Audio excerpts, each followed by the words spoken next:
She was to be hanged at dawn, until the most feared gunslinger rode in and called her his bride. That girl poisoned her boss, someone whispered. Emptied the safe and tried to vanish into the night. She'll be swinging before the sun even warms the ground. The murmurs crawled through the crowd like snakes in dry grass. Dozens of boots kicked up dust as townsfolk gathered around the makeshift gallows in the center of Dry Creek Square. Wooden crates, rope, and 2 crooked beams were all the town needed for justice. Or what they called justice. Eliza stood at the heart of it all, her wrists bound in rough hemp, her ankles raw from iron shackles. Her dress was once clean, cream-colored cotton, but now it clung to her in tatters, stained with dirt, blood, and spit. Her hair hung loose and filthy, falling over a bruised cheek and a swollen eye that refused to open. She didn't cry anymore. That had stopped hours ago, somewhere between the beatings and the silence. Someone in the crowd hurled a bottle. It shattered near her feet. "Should have let the wolves have her," a woman hissed. "Burn her," a man shouted. "No," replied another, older voice, the ropes quicker. The preacher read from a damp page. Sheriff Rudd stood by, arms crossed, chewing a matchstick.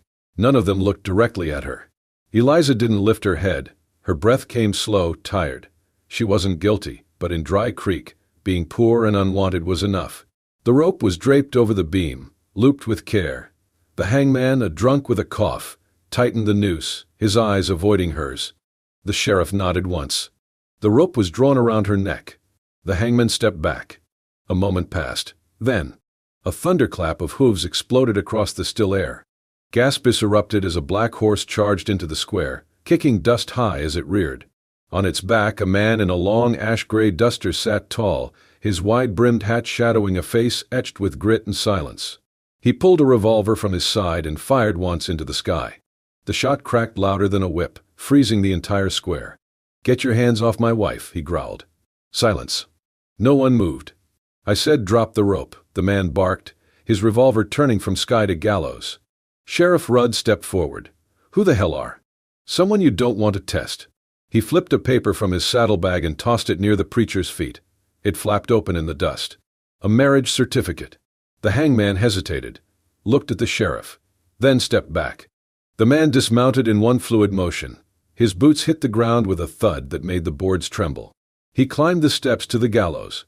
Eliza didn't look up, even as he touched her arm. "You all right?" he asked quietly. She gave no answer. Her knees buckled. He caught her before she fell, scooped her into his arms, and turned. A shot rang out behind them, but his revolver was faster. He spun, fired, and the shooter dropped before the echo had even faded. Chaos erupted.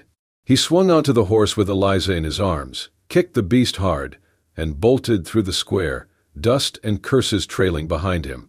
Bullets tore through the morning air. People screamed. Another gun fired. He ducked low, shielding her body with his. And just like that, the rope swung empty. And Eliza was gone. The sun had barely cleared the horizon when Cain's stallion tore across the open plains, hooves thundering over cracked earth and golden grass. Eliza was slumped against his chest, unconscious, her face ghostly pale against the grit and blood staining her torn dress. He held her steady with one arm while guiding the reins with the other, his jaw tight, eyes locked on the jagged hills far ahead. Behind them, the faint but rising roar of pursuit echoed like thunder on the wind. Dry Creek would not let her go easily. Cain reached the split in the trail and made his first move. He stopped the horse briefly, dismounted, and led it through a dry riverbed, walking backwards to scatter the hoofprints. Then he doubled back and struck west, dragging a spare pair of boots across the trail behind him to make it seem like they'd headed that way. The sun was climbing now, burning hotter. Eliza stirred once, moaning, but did not wake. By mid-morning, Cain reached a narrow pass hidden behind a cluster of scrub trees and sharp stone outcrops. There, nestled in the cleft of the hills, he found a small cave, cool, shadowed, quiet. He laid Eliza down gently on the packed earth, pulled a canteen from his saddlebag, and trickled a few drops onto her lips. She coughed weakly, then blinked. Her eyes opened wide when she saw him. "Where?" "You're safe," he said simply, voice rough but low. "If I hadn't come, you'd be swinging from that noose by now. That's not justice. That's the law of wolves."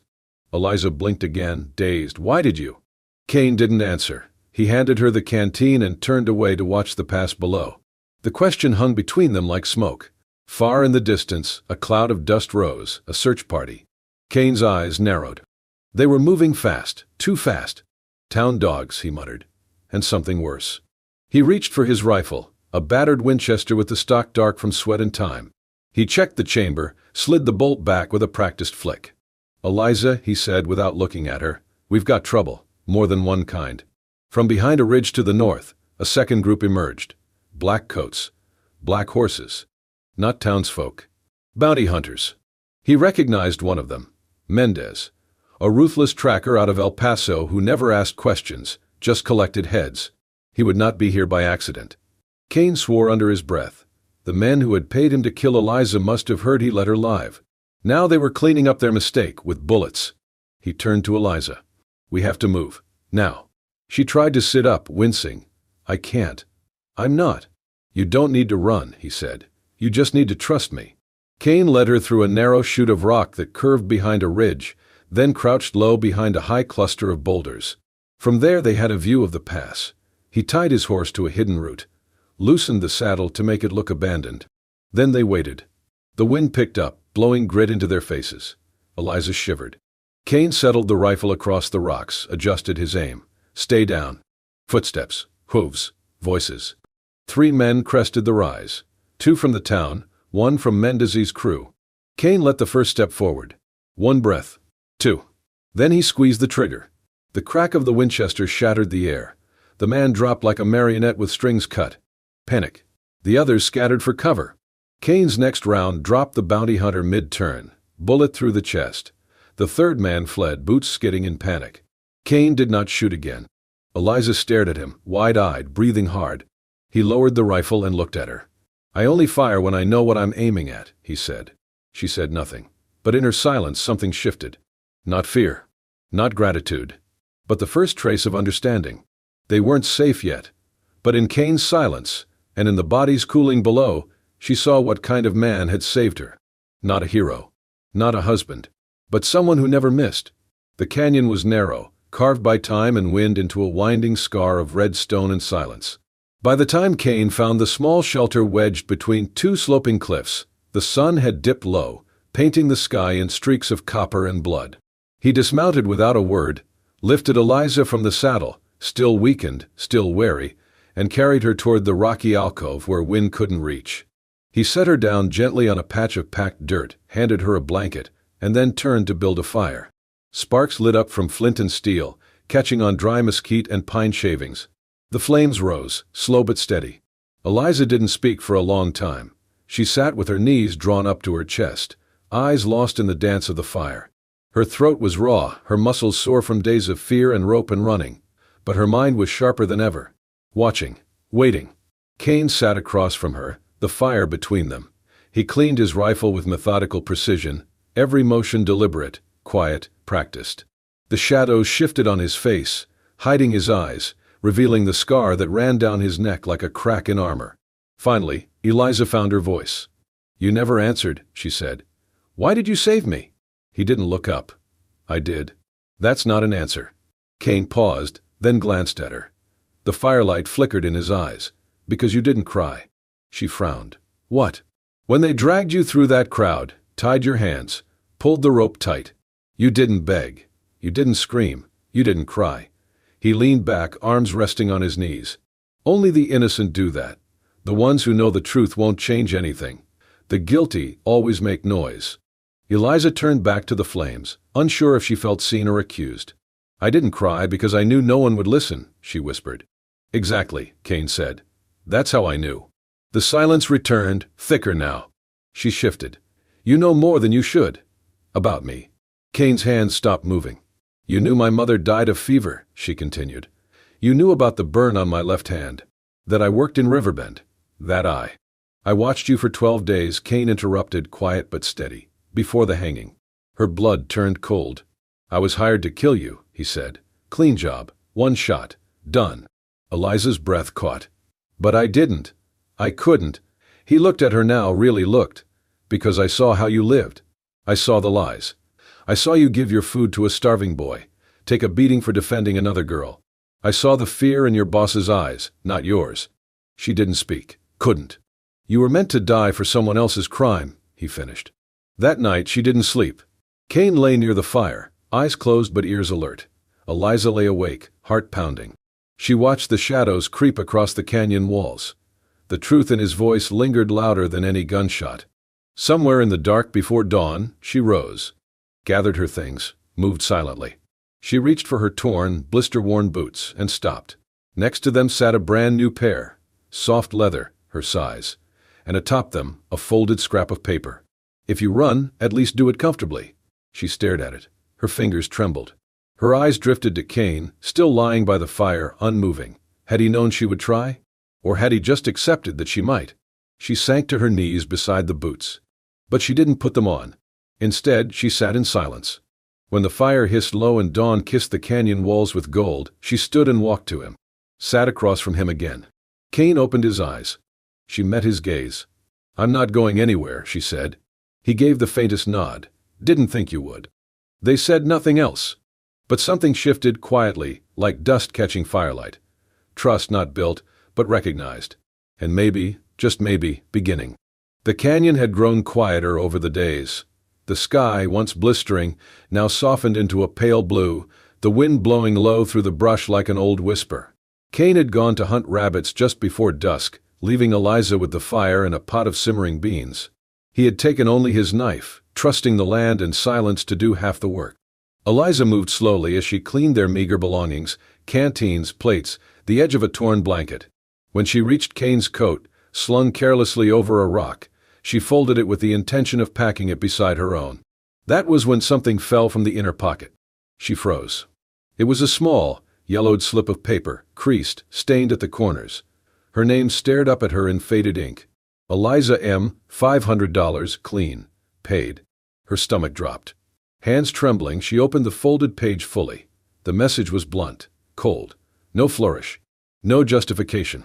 Just a job. A target. A price. She barely heard the rustling behind her. Kane stepped through the brush, a rabbit slung over one shoulder. His eyes met hers instantly. He saw the paper. And he didn't flinch. She didn't say anything. Just held it out. Kane dropped the rabbit by the fire and approached slowly.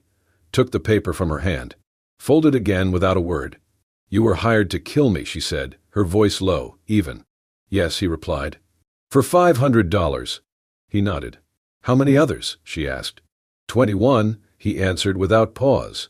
"You would have been 22. Eliza felt her knees weaken, but she didn't sit. She refused. She stared at him, at the man who had pulled her from a noose, who had fed her, protected her, made fire when her hands shook too hard to strike the flint. "You watched me for 2 weeks, she said. "All that time." "I was trying to decide," he interrupted. "Decide what?" Her voice cracked. Kane looked her square in the eye. "If you were someone who deserved to die. And, he inhaled slowly. "You weren't." Eliza looked away, eyes wet now, not from fear, but from the betrayal of a strange kind. She had known the world was cruel, but not so precise, not so methodical. Kane moved to his saddlebag, pulled the revolver from its holster. Without ceremony, he stepped forward and placed it gently on the rock between them. "If you want this to end," he said, "you can end it." Eliza's breath caught. Her eyes flicked to the weapon. Her fingers didn't move. Kane stood still, arms loose at his sides, unarmed. "I won't run. I won't stop you." For a long moment, neither of them spoke. Then Eliza took a slow step forward. Her hand reached out. She didn't touch the gun. She picked up the paper. Tore it clean down the center. Kane didn't move. She tore it again, and again, until all that was left were useless pieces fluttering into the dirt like snow. She looked up at him. Her voice was hoarse. "You didn't run. You didn't lie. You didn't shoot." Kane gave the faintest nod. She dropped the last shred of paper into the fire. "You saved me, Kane. Now you better be damn sure you keep doing it." He looked at her, that same unreadable storm in his eyes. "I plan to," he said. "If you'll let me." Eliza didn't smile, but something settled in her chest. Not trust. Not yet. Sorry. But the ashes of something that could be. The desert sprawled endlessly ahead of them, rippling waves of heat rising off golden sand and fractured stone. Days blurred into nights, wind burned their skin and sun boiled every breath. Yet they kept moving, Kane leading steady on horseback, Eliza behind, learning every step not just how to survive, but how to see the land the way he did, like a map carved into memory. She had never thought herself capable of crossing such brutal emptiness, But with him, she didn't just endure it, she changed within it. Cain taught her how to aim. It began with tin cans and rabbit skulls balanced on stones. Her hands shook at first, flinching every time the revolver kicked. But he was patient, showing her how to breathe, how to feel the weight, how to wait for stillness before squeezing the trigger. He never raised his voice, never pushed too hard, only stood behind her, hand over hers, his voice low. "Do not shoot to scare," he said. "You shoot to stop. And if I miss, then you breathe again, and shoot again." One night, under a sky scattered with stars and silence, she asked him about before. "What were you like, before all this?" Cain poked the fire with a branch. The flames danced and cracked. "I was a soldier first," he said. "Then a bounty hunter. Then, nothing." "Why nothing?" He stared into the flames a long moment. "Because killing is easy. Living after it, that's the hard part." Eliza looked at him then, not just the man with the rifle, or the one who carried her out of Dry Creek. She saw the weight on his back, the years pressed into the creases at his eyes, the nights he didn't sleep. "I don't think you're nothing," she said quietly. He didn't answer, but something in his shoulders relaxed. They were nearing the edge of the wastelands when it happened. The ambush came quick, no warning. Just the crack of a rifle, then the echo. Cain jerked back in the saddle, blood blooming across his left shoulder. He hit the sand hard, groaning, hands scrambling for his gun. Eliza froze. A man stepped from behind a cluster of rocks, revolver raised. Scarred face, black vest. One of Mendez's, no doubt. "Drop it," the man barked, aiming at Cain's chest. "This time you stay down." Cain lifted his revolver with his good hand, but he was too slow. Eliza moved. She didn't think, didn't speak. She aimed. And fired. The gun kicked in her hand, louder than thunder. The man's body jerked as the bullet hit center mass. He staggered, eyes wide with disbelief, then collapsed, his weapon slipping into the sand beside him. Silence followed. Total, awful silence. Cain rolled to his side, clutching his shoulder, breathing hard. Eliza stood still, the revolver still raised, arms locked, mouth trembling. Tears streamed down her cheeks, but her hands didn't drop. Cain looked at her. "You all right?" he asked through clenched teeth. She nodded once, shaky. Then slowly, she lowered the gun. Her knees gave way and she knelt beside him. His blood soaked through the fabric. She pressed her hand to the wound. "I didn't think," she whispered. "You did just fine," he said, grimacing. "I shot him." "Yes, you did. I didn't want to." "I know. But I would again. If it meant you lived." Cain looked at her, not with pride, not with fear, but something deeper. Gratitude. He reached up, touched her cheek with the uninjured hand. "You saved my life." She shook her head. "You saved mine first." For the first time since they met, Eliza leaned in and rested her forehead against his. No more running. No more doubt. The desert wind howled past them, wild and sharp. But their hearts, for the first time, stood still, together. The sky turned the color of bruised steel as dusk fell over the abandoned mining valley. Jagged hills surrounded them like broken teeth, silent but watchful. Cain slumped against Eliza on horseback, his shoulder bleeding through a bandage soaked twice over. His skin burned under her fingers, too hot, too pale. She guided the horse slowly toward the entrance of the mine. The timbers were half rotted, the rails snapped and buried under sand. A crooked sign still hung by a rusted chain, Durham No. 7. It had been dead for years, forgotten, empty. Perfect. Ta. Eliza dismounted first, helped him down. He staggered, nearly collapsed, but she caught him. "You're gonna rest now," she said firmly. "No more moving." Cain didn't argue. He hadn't said a word since she'd shot the bounty hunter. His breath came in short gasps. The color was gone from his lips. Inside, the mine was cooler, darker. The staleness of old coal and damp rock clung to the air. She found a wooden platform left behind by miners and laid him down, covering him with their last blanket. She lit a small lantern, kept it low. Shadows danced across the walls like ghosts of men who had never made it out. He tried to sit up. "We can't stay here too long." "I know," she whispered, kneeling beside him. "But you're bleeding out. I have to stitch it again." Cain gritted his teeth as she worked. Threading the needle with shaking hands, she forced herself not to cry. He didn't flinch when the needle pierced his skin. Didn't speak. Just stared at the ceiling as if he could outlast the pain by ignoring it. Outside, the wind had changed. They were being hunted. Again. Eliza checked the rifle, loaded every bullet she had left. Then she saw it. crates shoved in a far corner, half covered in dust and torn tarps. Dynamite. Old, cracked, but still viable. She moved like instinct, quiet and fast.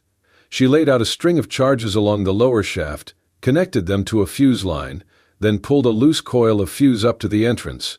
She left one path open, just wide enough for 2 men to enter single file. Kane's voice was weak behind her. "What are you doing?" "They'll come in," she said. "They always do." "Eliza." She turned to him. "You said I needed to learn how to shoot. You never said I couldn't learn how to fight." Kane tried to argue, but the words wouldn't come. His eyes fluttered closed. She kissed his forehead gently. "You stay with me, no matter what."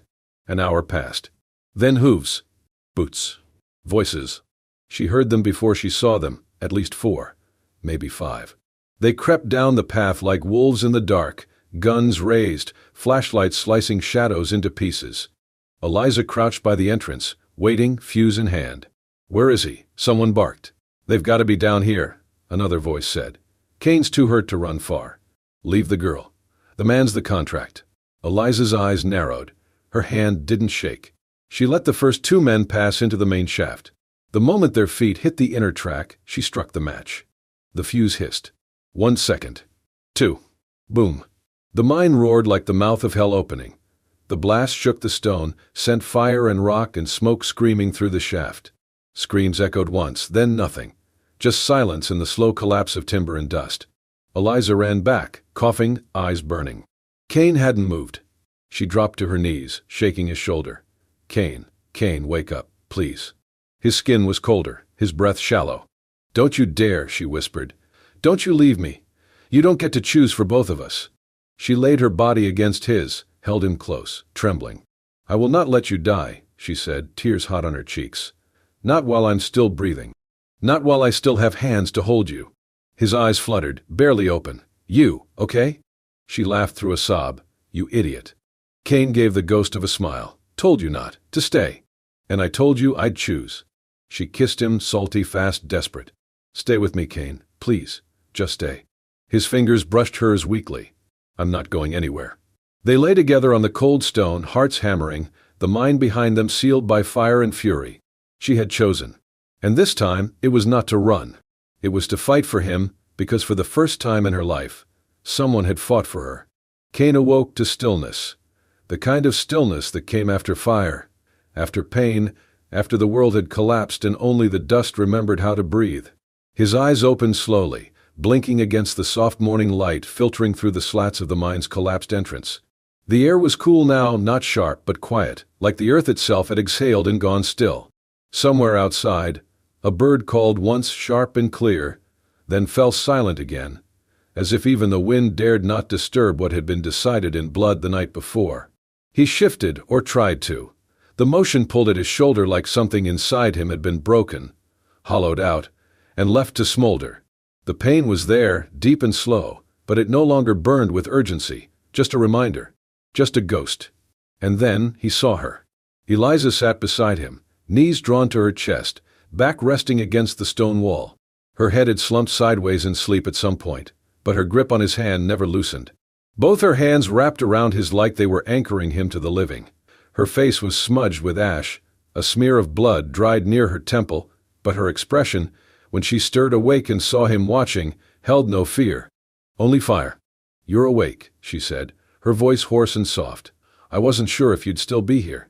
He tried to respond.